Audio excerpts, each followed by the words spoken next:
पाक सल्लल्लाहु अलैहि वसल्लम के चचा के बेटे अब्दुल्ला इब्ने अब्बास, हुजूर के चचा के बेटे। इतना बड़ा खानदान तो नहीं ना हो सकता जितना मेरे नबी पाक का खानदान बड़ा है। हुजूर ने दुआ दी हजरत अब्दुल्ला इब्ने अब्बास को, लेकिन वो शागिर्द थे हजरत ज़ैद बिन साबित के, उनसे हदीसें सुनते थे। तो पता है इतने बड़े खानदान के होने के बावजूद हजरत ज़ैद बिन साबित उस्ताद थे। आला हजरत लिखते हैं एक दिन हजरत ज़ैद बिन साबित घर से निकले घोड़े पे, जनाबे अब्दुल्ला इब्ने अब्बास हुजूर के सगे चचा के बेटे निकले, जनाबे ज़ैद बिन साबित उनके उस्ताद हैं, तो शागिर्द ने दौड़ के उस्ताद के घोड़े की लगाम पकड़ ली और आगे आगे चलने लगे जिस तरह कोई खादिम चलता है। हजरत ज़ैद बिन साबित कहने लगे जनाब आप क्या कर रहे हैं, आप खानदान रसूल में से हैं। पाप फरमाने लगे हमें बताया गया है कि उलमा का अदब करना है, हमें सिखाया गया। जब ये लफ्ज कहे तो हजरत ज़ैद बिन साबित रज़ी अल्लाह तआला अन्हु छलांग लगा के घोड़े से नीचे उतरे और जनाब अब्दुल्ला इब्ने अब्बास का हाथ चूम के कहने लगे हमें भी बताया गया है कि खानदान रसूल की इज्जत करनी है। हमारे बच्चे ना आजकल अदब से इसलिए खाली हैं कि हम सिर्फ अपना अदब कराते हैं। अगर सबका अदब कराएंगे तो इंशाअल्लाह वो हमारा भी अदब करेंगे। इमाम कसाई रहमतुल्लाह अलैह से हारून रशीद कहने लगा मेरे बेटे को घर आके पढ़ा दिया करें। तो आप फरमाने लगे मैं नबी पाक अलैहिस्सलाम के इल्म को रुसवा नहीं कर सकता। तेरे बेटे ने हदीस पढ़नी है तो जहाँ सबके बच्चे पढ़ते हैं तेरा पुत्र भी वहीं आएगा। उसने कहा जी ठीक है मेरा बेटा वहीं आ जाएगा, लेकिन इसे थोड़ा अलग से टाइम दे दे। फरमाने लगे कोई टाइम अलग नहीं, सारी क्लास में जहाँ सब बैठेंगे तेरा पुत्र भी वहीं बैठेगा। अर्ज की चलो इसका सबक ही पहले सुन ले। फरमाया ये भी नहीं करूंगा, जो पहले आएगा सबक उसका पहले सुना जाएगा। ये नबी पाक का दीन है।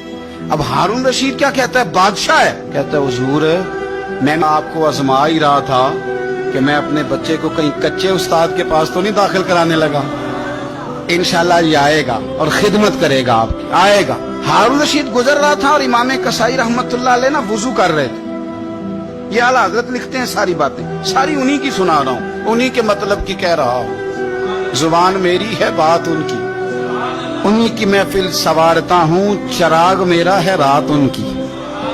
चिराग ने जब संवरना हो तो अंधेरा हो तो संवरेगा ना, वरना चिराग को पूछेगा कौन।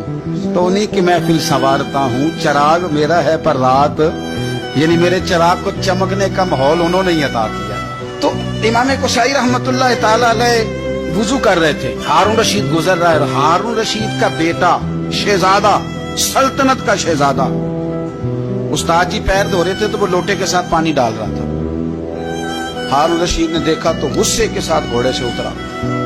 लोग कहते हैं हम ये समझे कि अब हारून रशीद ना इमाम कुसाई पे गुस्सा करेगा कि शहजादे से वुजू करवा रहे हैं। किसी ने इमाम कुसाई के कान में कहा कि हारून रशीद आ रहा है। फरमाने लगे आ रहा है तो आने दो, मैं क्या करूं, आ रहा है तो आने दो। हारून रशीद करीब आया तो गुस्से में आया और आके पता क्या किया, जोर से अपने बेटे को थप्पड़ मारा। कहने लगा रब ने तुझे दो हाथ दिए हैं और तेरे उस्ताद जी खुद पैर धो रहे हैं, एक हाथ से पानी डाल दूसरे हाथ से उस्ताद के पैर धो, फिर तुझे पता चलेगा कि मैं किसी आलिम की खिदमत कर रहा हूँ। हाँ तमन्ना दर्द दिल की हो तो कर खिदमत फकीरों की, नहीं मिलता ये गौहर बादशाहों के खजीनों में, तो ये क्या कर रहा है। हारून रशीद किसी की परवाह नहीं करते थे, लेकिन कोई आलिम दरबार में आता तो तख्त पे उठ के खड़े हो जाते। वजीर भी बड़े होते हैं ना मशवरे देने वाले।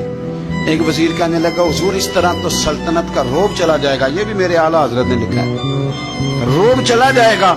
आप आने पर खड़े हो जाते हैं मौलवी साहब के, तो आप फरमाने लगे मौलवी की इज्जत नहीं करता, मैं नबी पाक के दीन के इल्म की इज्जत करता हूँ। और अगर हुजूर के दीन की आलिम की इज्जत करते सल्तनत का रोब जाता है तो जाने दो, हुजूर के दीन के आलिम की कदर तो होती है ना। तो ये इन लोगों का मिजाज था।